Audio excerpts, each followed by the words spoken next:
எல்லாருக்கும் வணக்கம். மறக்காமல் சப்ஸ்கிரைப் பண்ணுங்கள். இன்றைக்கி ஒரு திகில் கதை. திகில் இரவு. காட்டின் அமானுஷ அமைதியை மெதுமெதுவாய் தன் காலடி ஓசையால் கலைத்து அடி எடுத்து வைத்து கொண்டிருந்தான் அமர். தொலைவில் தெரிந்த தெருவிளக்குகளும் மின்மினி மறைந்து அவன் தலை மறைந்ததும் தன்னிச்சையாய் ஒளி மறைந்து உறக்கத்தில் தள்ளப்பட எந்த ஒரு எடுக்கு மெடக்குமின்றி தன் நடையை தொடர்ந்த அமர் தன் பின் கேட்ட வேறு ஒரு காலடி ஓசையில் திடுக்கிட்டு நின்றான். சுற்றி எங்கிலும் மரங்கள் அடர்ந்த வெளிச்சமும் வரவிடாத இருளை பூசிக்கொண்டிருக்க, நிலவெனவோ எப்பொழுதோ தன் வேலையை முடித்து மறுவேலை பார்க்க எதிர் திசையில் சென்றிருந்தான். அமரின் கோழி குண்டு கண்கள் அங்கும் இங்கும் நடமாட தொண்டையில் எச்சிலை கூட்டி விழுங்கியவன் திகில் கலந்த பார்வையை சுற்றி சுழலவிட்டு ஓரடி முன்னோக்கி எடுத்து வைத்தான். அவன் பின் முன்பை போலவே மீண்டும் ஒரு காலடி ஓசை தெளிவாய் கேட்க அமரின் இதயத்தில் பயப்பந்து மெதுமெதுவாய் உருளத் தொடங்கியது. பேய் கதைகளில் உள்ளவை போல பின் ஒரு சத்தம் கேட்டால் எவனுக்குத்தான் பயம் இருக்காது? 1000 தான் இருந்தாலும் அம்மாவின் நடுஜாமத்தில் போன காத்து கருப்பு ஆண்ட்ரூ சாமி காத்துல பொய்களாம் என்ற சொல்லை மீறி மதுரை வீரன் கணக்காய் வந்தது தவறு தான் என புத்தி முழக்கமிட்டது. இப்பொழுது புலம்பி பிரயோஜனமில்லை என மனம் சத்தமிட வேறு வழி தேடி கண்கள் அலைப்பாய்ந்த நேரம். அவனின் செவி அருகில் அதிக சத்தத்துடன் அவன் கழுத்தை தீண்டியது அந்த மூச்சுக்காற்று. ஒரு நொடி கண்களை 4 மீட்டர் அகல விரித்து அமர் மெதுவாய் தலையை மட்டும் திருப்பி பார்க்க கோரமாய் கத்திக்கொண்டு அவன் மீது பாய்ந்தது ஒரு திகில் முகம்.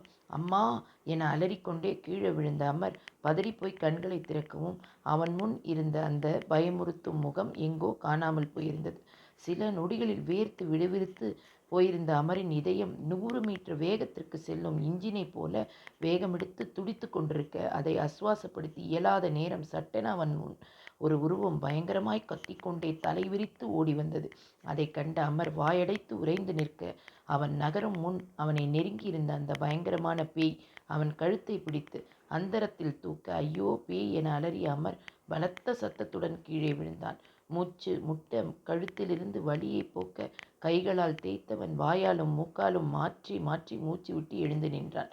மீண்டும் இப்பொழுது அவ்விடம் முழுவதிலும் நிசப்தன் கூடியிருக்க, உடலில் எழுந்த நடுக்கத்தை மறைக்க எண்ணாத அமர் மெல்ல பின்னோக்கி நகர்ந்தவாறு, அமர் வேண்டாம், நான் எங்கள் வீட்டுக்கு ஒரே பையன், என்ன எதுவும் செஞ்சிடாதீங்க, நான் அப்படியே போய்விடுறேன் என கூறி வந்தவன் அதற்கு மேலே தொடர இயலாமல் திக்கி திணறி அவன் முன்னே 10 அடி தூரத்தில் இருளில் இருந்த மரத்தின் பின்னிருந்து தலையை மட்டும் எட்டிக்கொண்டு பார்த்தது அந்த பேய். அதை கண்ட அமரின் இதயம் மீண்டும் வேகமெடுத்து துடிக்க, தலைக்கு மேல் ஏதோ பாய்வது போல பிரமைகள் தோன்ற, தலையை சிலிப்பிவிட்டு பார்த்தவனுக்கு அவ்விடத்தில் இப்பொழுது அந்த பேய் தெரியவில்லை. அமர், மாரியத்தா, காளியத்தா, செல்லாத்தா, என்னை மட்டும் எப்படியாவது காப்பாத்து ஆத்தா என மனதுக்குள்ளே அனைத்து ஆத்தாக்களும் ஒரு விண்ணப்பத்தை போட்டவன் இப்பொழுது கந்தசஷ்டி கவசத்தை முணுமுணுத்தவாறு மெதுவாய் அங்கிருந்து நகர பார்க்க, சரியாக அவன் முன் மேலிருந்து ஏதோ ஒன்று தொபகடி என்று குதித்தது. மிரண்டடித்து பின் நகர்ந்த அமர் அவன் முன் ஏதுமில்லாததைக் கண்டு பயப்பந்தை மேலும் உருளவிட்டு தயங்கி தயங்கி ஒரு கையை மட்டும் நீட்டி நீட்டி ஏதேனும் கண்ணிற்கு தெரியாத மனிதன் இருக்கிறானா என உணர முயற்சிக்க, 2 நிமிடங்களுக்கு ஒன்று அகப்படாது அவன் கரத்தில் திடீரென ஏதோ ஒன்று சிக்கியது. வளவளவென கொழகொழவென ஏதோ ஊற்றியதைப் போல இருக்க, என்னடா இது? என் கண்களை திறந்து பார்த்த அமர் தன் கையில் பாதி வெட்டப்பட்ட ஒரு கையிலும் அது அணிந்திருந்த பழைய மாடல் கைக்கடிகாரத்தின் மீதும் இரத்தம் காயாது இருப்பதைக் கண்டு அந்த காடே அலறிக்கொண்டே அதை அப்படியே போட்டுவிட்டு ஓடத் திரும்பினான். அவன் ஓட எத்தனிக்கும் முன் திடீரென ஒரு பயங்கரமான பேய் அவன் முதுகில் ஏறி அமர அதில் கத்தி கொண்டே கீழே விழுந்தான் அமர். அமரு, டேய் எழுந்துடா என யாரோ முகத்தில் சட்டென தண்ணீர் தெளிக்கவும் கண்களை படபட என திறந்த அமர் அவன் முன் அவனின் அம்மா முகத்தில் பாதி கலவரத்துடன் நிற்பதைக் கண்டு அனைத்தும் நினைவு பெற்று, எம்மோ என்ன காப்பாத்துமா, என்னை ஏதோ ஒரு பேய் காவு வாங்க பார்க்குது, சீக்கிரம் என்னை காப்பாத்து, நம்ம வீட்டுக்கு கூட்டியாந்துரு ஆத்தா என அவர் காலை கட்டி கொண்டு அழுது கதறினான். அம்மா, டேய் கூறு கெட்டவனே, கனவு கண்டுட்டு உளறியா? இதுக்கு தாண்டா நேத்தி அந்த பேய் மலை வீட்டுக்கு போவாதேன்னு சொன்னேன், கேட்டியா? நீ ராத்திரி பித்து பிடிச்ச மாதிரி வந்து படுத்துட்டு இப்போ என்ன உசுரை வாங்கிட்டு கிடக்கான்.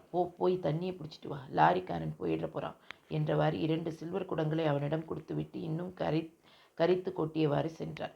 அமர் கனவா என தலையை சுரிந்தவாறு சுற்றி பார்த்தவன் அவனது அறையில் கீழே கிடப்பதை உணர்ந்து அட ஆமா கனவு என பெருமூச்சு விட்டான். இப்பொழுதே தமிழ்நாட்டின் எல்லைக்கு சென்றிருந்த அமரின் உயிர் அவனிடமே மீண்டு வந்தது. ஏதோ யமதர்மனிடமிருந்து தப்பித்ததாய் எண்ணி ஆழ பெருமூச்சை இழுத்து விட்டவன் தன் தாய் கூறியதைப் போலவே குடங்களை எடுத்துக்கொண்டு தண்ணி லாரி அருகில் சென்றான். தண்ணி லாரி அண்ணனும் அமரை கண்டதும் புன்னகைக்க குடத்தை அந்த அண்ணனிடம் கொடுத்தவன் எதேர்ச்சியாய் தன் இடது கரத்தை பார்த்துவிட்டு முதுகு சில்லிட உடல் சிலிர்த்து அங்கேயே மயங்கி விழுந்தான். லாரி அண்ணன் டே தம்பி என்றவாறு அவனை பிடிக்க முன்வர கீழே சரிந்து விழுந்த அமரின் கைகளில் இருந்து கொண்டு அவரை பார்த்து மின்னியது. அமருக்கு காட்டில் கிடைத்த கையில் இரத்தம் படிந்த இப்பொழுது காய்ந்து போயிருந்த அதே கைகடிகாரம்.